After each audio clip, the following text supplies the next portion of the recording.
নমস্কার, আমি প্রবোধ ঢালি। নমশূদ্র সম্প্রদায়ের মানুষ প্রাচীনকাল থেকে উচ্চবর্ণের হিন্দুদের দ্বারা ঘৃণিত, নির্যাতিত এবং অপমানিত হয়ে আসছে। বর্তমান যুগের নমশূদ্র সম্প্রদায়ের মানুষ জানে না তাদের পূর্বপুরুষদের সঠিক ইতিহাস। তাই আজ আমি এই ভিডিওর মাধ্যমে নমশূদ্র সম্প্রদায়ের উৎপত্তি এবং তাদের অতীত ইতিহাস সম্পর্কে একটি পূর্ণাঙ্গ চিত্র তুলে ধরার চেষ্টা করছি। নমশূদ্র বা নমশেজ হিন্দু সম্প্রদায়ের একটি বড় জনগোষ্ঠী। তৎকালীন পূর্ব বাংলার হিন্দু জনগোষ্ঠীর একটি বড় অংশ নমশূদ্র সম্প্রদায়ভুক্ত ছিল। 1947 সালে দেশভাগের পর নির্যাতিত হয়ে পূর্ব পাকিস্তান থেকে পিতৃ ভিটেমাটি ত্যাগ করে ভারতে আশ্রয় নেয় প্রচুর মানুষ। তৎকালীন ভারত সরকারের উদ্যোগে এই বিপুল উদ্বাস্তু জনগোষ্ঠীকে ভারতের বিভিন্ন রাজ্যে, যেমন পশ্চিমবঙ্গ, উড়িষ্যা, আসাম, ত্রিপুরা, উত্তরপ্রদেশের নৈনিতাল, দণ্ডকারণ্য, আন্দামান ইত্যাদি স্থানে পুনর্বাসিত করা হয়। এছাড়াও তাদের কিছু অংশ বিশিষ্ট নমশূদ্র রাজনৈতিক নেতাদের প্রভাবে প্রভাবান্বিত হয়ে পূর্ব পাকিস্তানে রয়ে যায়।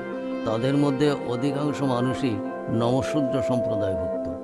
এরা মূলত কৃষিজীবী শ্রেণীর মানুষ। 1971 সালে বাংলাদেশ স্বাধীনতা আন্দোলনের সময় যেসব হিন্দু জনগোষ্ঠী ভারতে শরণার্থী হিসেবে আশ্রয় গ্রহণ করেছিল, দেশ স্বাধীনের পর তাদের কিছু অংশ আবার বাংলাদেশে ফিরে যায়। বেদ অনুসারে হিন্দু জাতি 4টি বর্ণে বিভক্ত, যেমন ব্রাহ্মণ, ক্ষত্রিয়, বৈশ্য এবং শূদ্র। সামাজিকভাবে নমশূদ্ররা এই 4টি বর্ণের বাইরে একটি অবর্ণ বা মুক্ত বর্ণের হিন্দু জনগোষ্ঠী। খ্রিস্টীয় 1200 শতাব্দীতে হিন্দু সেন রাজবংশের পুনরুত্থানের ফলে পাল সাম্রাজ্যের পতন ঘটে। পাল রাজারা ছিল বৌদ্ধ ধর্মাবলম্বী আর সেন রাজারা ছিল গোঁড়া হিন্দু। সেন বংশের বল্লাল সেন সিংহাসনে আরোহণের পর তিনি দেখেন যে বঙ্গদেশের অধিকাংশ মানুষ বৌদ্ধ ধর্মাবলম্বী। তাই তিনি সবাইকে ব্রাহ্মণ্য বর্ণাশ্রয়ী ধর্মে ফিরে আসার ফরমান জারি করেন। তাদের মধ্যে একটি অংশ রাজার আদেশ মেনে হিন্দু ধর্ম গ্রহণ করে, অন্য একটি অংশ পালিয়ে নেপাল, ভুটান এবং তিব্বতে আশ্রয় গ্রহণ করে, এবং আর একটি বড় অংশ রাজার আদেশ মানতে রাজি হয়নি।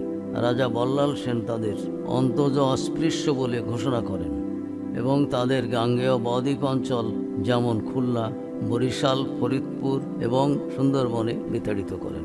কালের বিবর্তনে ধীরে ধীরে তারা বৈষ্ণব ধর্মের প্রভাবে হিন্দু ধর্মে মিশে যায়। তারপর থেকে ভারতীয় উপমহাদেশে এরা অন্তজ, অস্পৃশ্য এবং ঘৃণিত হয়ে আসছে। এরাই নমশূদ্র সম্প্রদায়ের মানুষ। 1891 সালে ব্রিটিশদের একটি পরিসংখ্যানে দেখা যায় অধিকাংশ নমশূদ্র কাশ্যপ গোত্রের অন্তর্গত। কারণ এদের পূর্বপুরুষের শ্রুতি অনুযায়ী জানা যায় যে এরা জ্ঞানী কাশ্যপ মুনির বংশধর। কাশ্যপ মুনি শূদ্র নারীকে বিবাহ করেন বলে তার গর্ভজাত সন্তানদের শূদ্র বলা হতো। আবার পরবর্তীকালে নমশ মুনির বংশধর হেতু তাদের নম বা নমশেজ বলেও অভিহিত করা হয়ে থাকে। এরা সাধারণত মণ্ডল, হালদার, দাস, সরকার, শিকদার, রায়, বিশ্বাস, মজুমদার ইত্যাদি পদবি ব্যবহার করে থাকে। 1871 সালে সেন্সাস রিপোর্টে বর্ণবিদ্বেষী ব্রাহ্মণদের চক্রান্তে বঙ্গদেশে নমদের চণ্ডাল নামে আখ্যায়িত করা হয়। এই সেন্সাস রিপোর্টের আগে পর্যন্ত নমশূদ্ররা শুধু নম বলে স্বীকৃত ছিল। তা ভূপেন্দ্রনাথ দত্তের বাংলার ইতিহাস ও রমাপ্রসাদ চন্দ্রের গৌড়মালা গ্রন্থ থেকে জানা যায়। এই সময় মতুয়া ধর্মের প্রবর্তক হরিচাঁদ ঠাকুরের পুত্র গুরুচাঁদ ঠাকুর চণ্ডাল নাম অপসারণ করার জন্য দীর্ঘ আন্দোলন শুরু করেন। তাছাড়া এই সময় বঙ্গভাষা আন্দোলনও শুরু হয়।